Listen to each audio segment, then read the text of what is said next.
Travis Wayne Goodso. I just had a commenter refer me to one of their videos about their guess for the date for a chapter in Revelation, and I commented on their channel because I didn't want to promote the comment information on my channel. But in the process of commenting, I have a potential sign of fulfillment of a different passage of Revelation. In Revelation 17,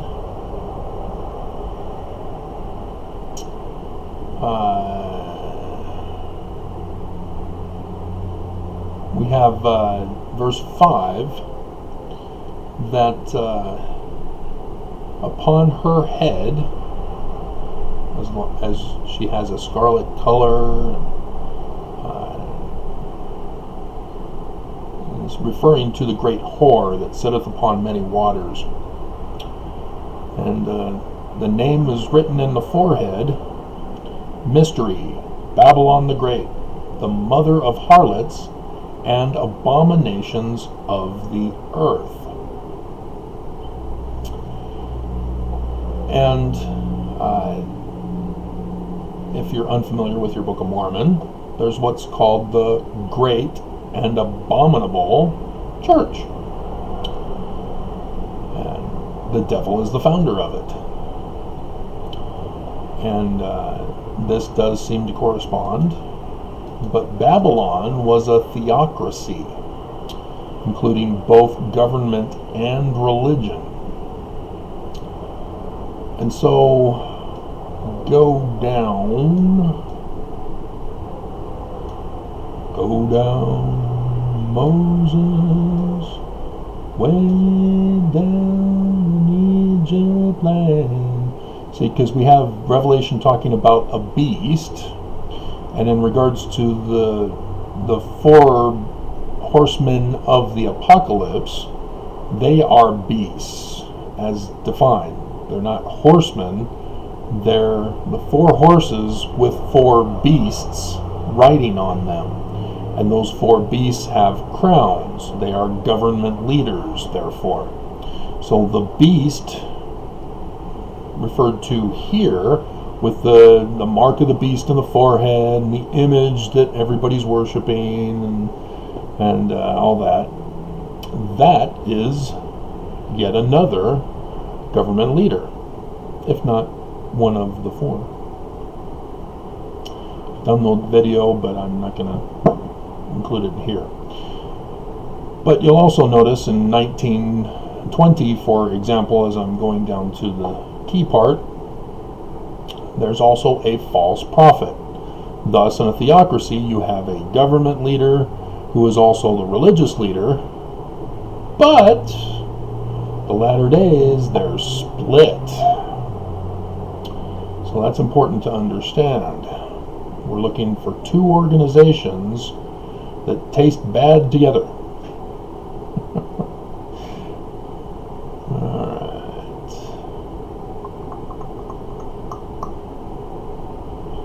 Where was it that is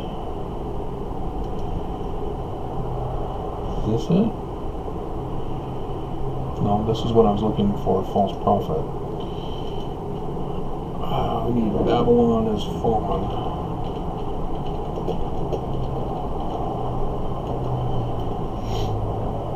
And of course we have 2 Kings and Isaiah and Jeremiah and Ezekiel. There it is, 14.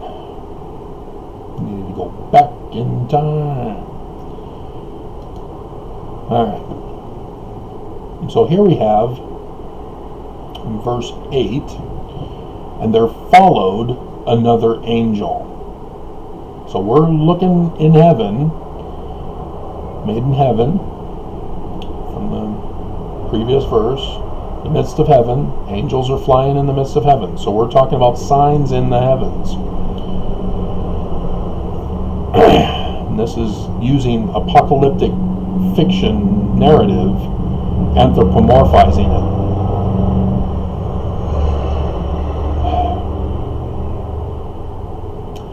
And this another angel following says, Babylon is fallen, that great city, because she made the nations to drink of the wine of the wrath of her fornication. So we have two cities, a religious city and the government city. Because Babylon is a theocracy, we don't have a theocracy, they're split.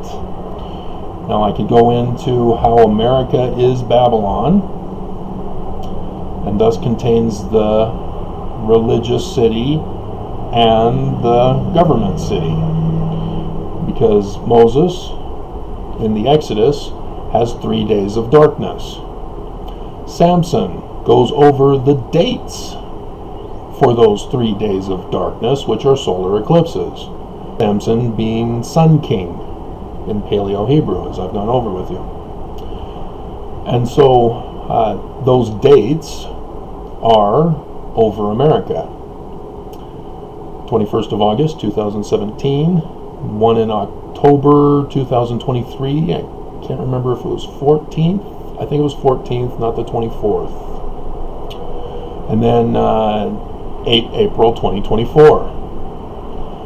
John in Revelation 19 gives us 8 April 2024 in that chapter. The angel standing in the sun. The angels are the roaming planets. There are 7 of them. So you have Mercury, Venus, Mars, Jupiter, and Saturn, and then the sun and the moon. 7. And so the angels that are blowing their trumpets and calling out from space and traveling around, flying around, those are the roaming planets. And we're looking for a sign in the heavens of the fall of Babylon. And in order to, we can also go to the Doctrine and Covenants.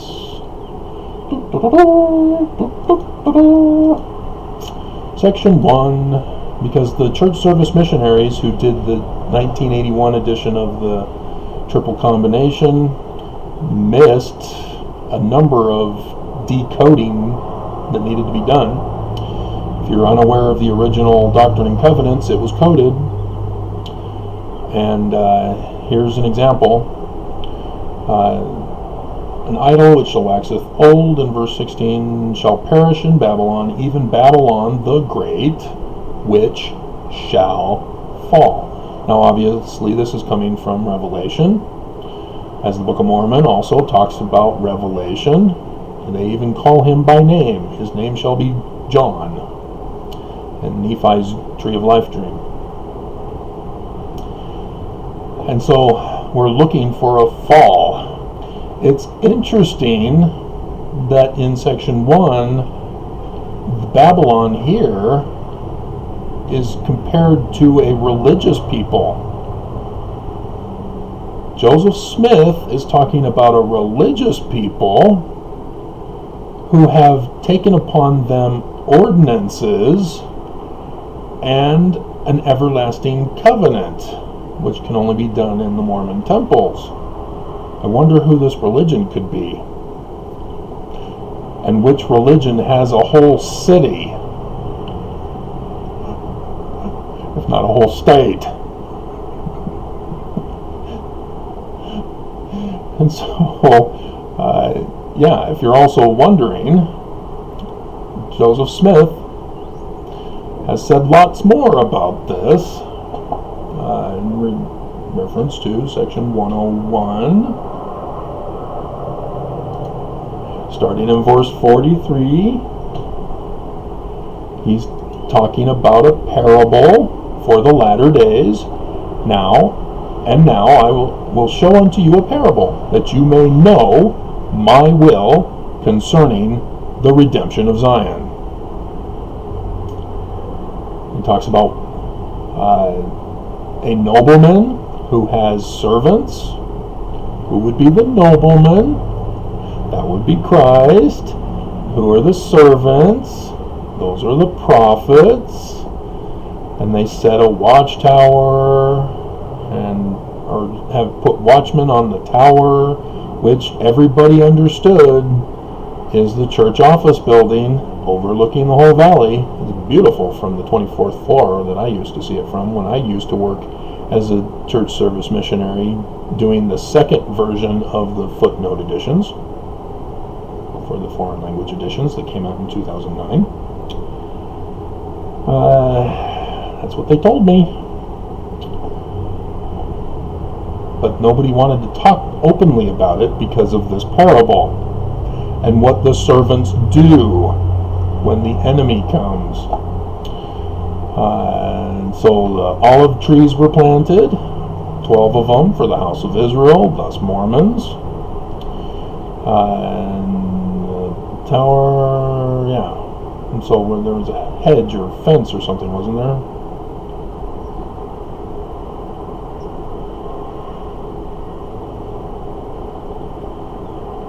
No, I'm not saying that. Oh, there it is. Built a hedge roundabout. There we go. Alrighty, so. Why? Alright, 51. And the enemy came by night, broke down the hedge.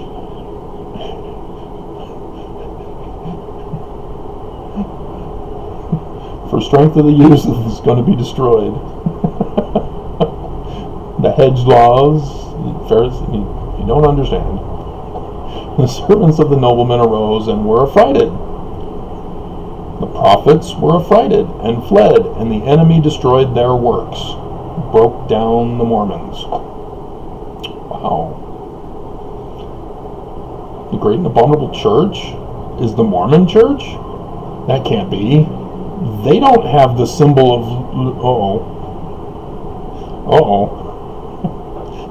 Uh-oh.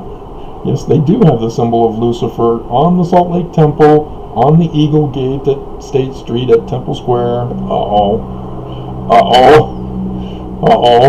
Mormons? Have you betrayed me? I was born and raised Mormon. What's going on?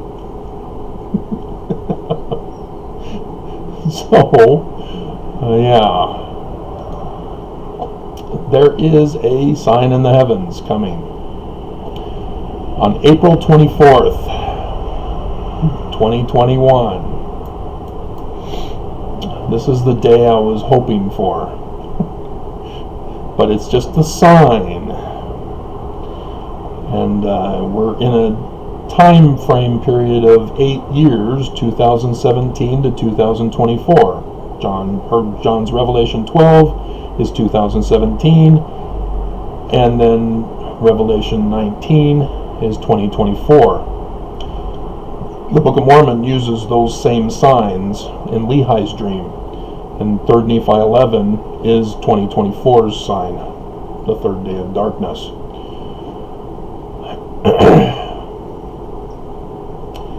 And so I'm not looking at the picture that I hope. I maybe should check to make sure I did get it. And the rocket's red glare, the bombs bursting in the hair, gave proof through the night that my shampoo didn't care. Yeah, I've got it. Alrighty. Looks like I can trim it, but if I trim it, we'll see.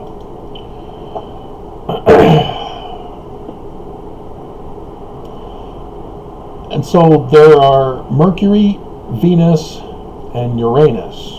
Uranus is not a visible planet. And so whether or not they could see more clearly than we can see with our pollution in the air,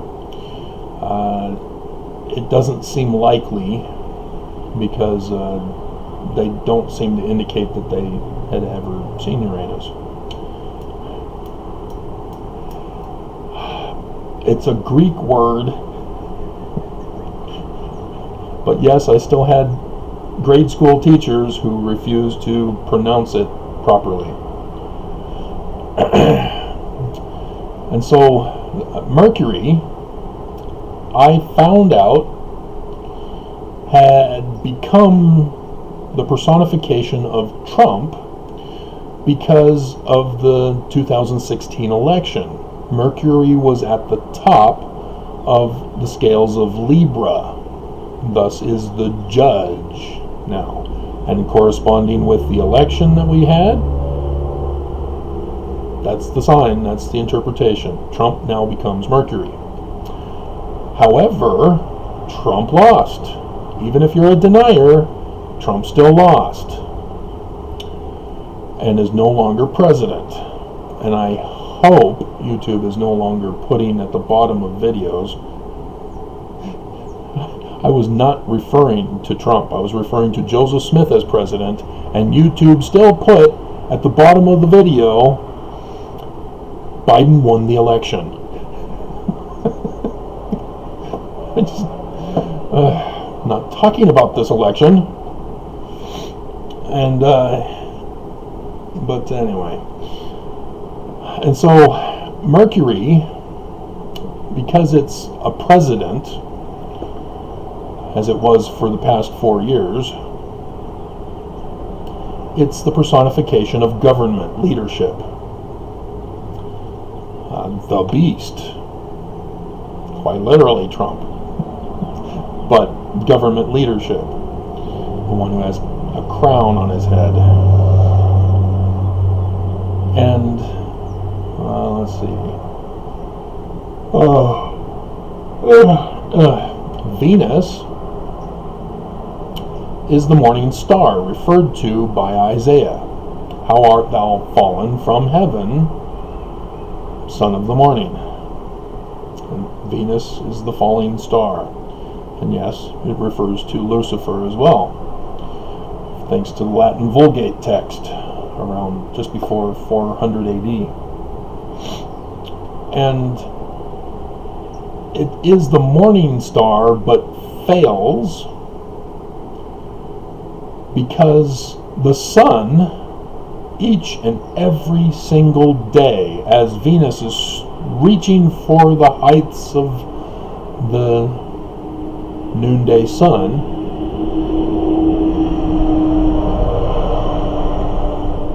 Venus always fails because the sun's glory outshines it and causes it to disappear, because Venus's glory is nothing compared to the glory of the sun.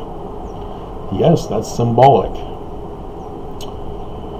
If you need more explanation, you can refer to selections from the Book of Moses in the Pearl of Great Price, where Moses sees God face to face and then sees Lucifer face to face. And so as the church is considered, I think it's Ephesians, the bride of Christ, so then as Venus is female, would be the bride of Lucifer, thus the church of Lucifer, the great and abominable church. The members of the great and abominable church, rather than the leaders of the great and abominable church. And I've already gone over that, but that particular roaming planet does not correspond with this sign. So we have generally the government, and we have generally the church. And they're both in conjunction on the 24th of April. Conjunction is when they're close together. We just had this with Jupiter and a couple of different planets, Mercury and Venus and Saturn. So 3 were in conjunction with it. and at least 2 of those were talked about in the heavens. I think they didn't talk about the conjunction with Venus, which was on Valentine's. I don't know why they didn't take that opportunity to talk about that.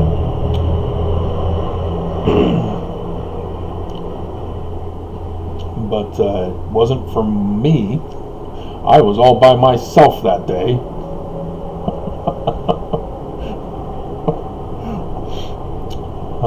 Let's see. So the constellation that they are in also is significant.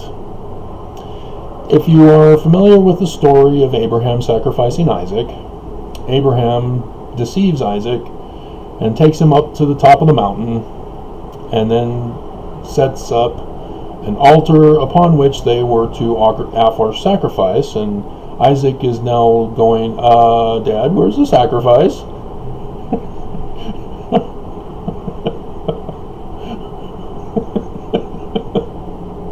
It's you, son. I promise I'll clean my room from now on.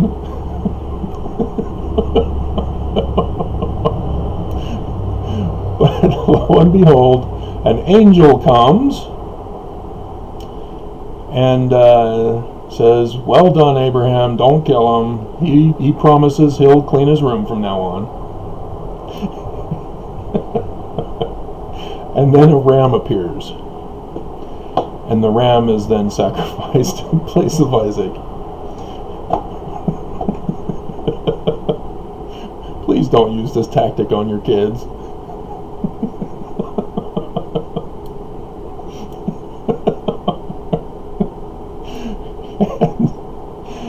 So, the ram is Aries. And yes, that was a sign in the heavens that's being referred to there. I won't go over that. I've already done that video. But it does have significance for the latter days and the tie to the Book of Mormon. And so, yes, Mercury and Venus are in Aries. And it represents sacrifice, in the sense of collapse, death, destruction.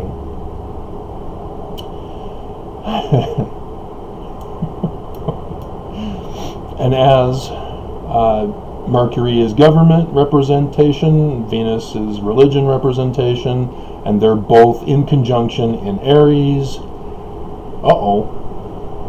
we have that Revelation passage, Babylon is falling, Doctrine and Covenants, Babylon, which shall fall. Both the theology, or the religion and the government, the theocracy. And, yeah, put that there. And so, yeah, wouldn't it be nice to get rid of wickedness from the face of the earth? But,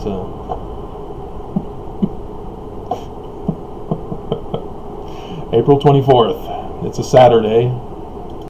I was cut off trying to bring up the camera image. But the sun is following them, and thus is the angel referred to as one of the roaming celestial bodies. So,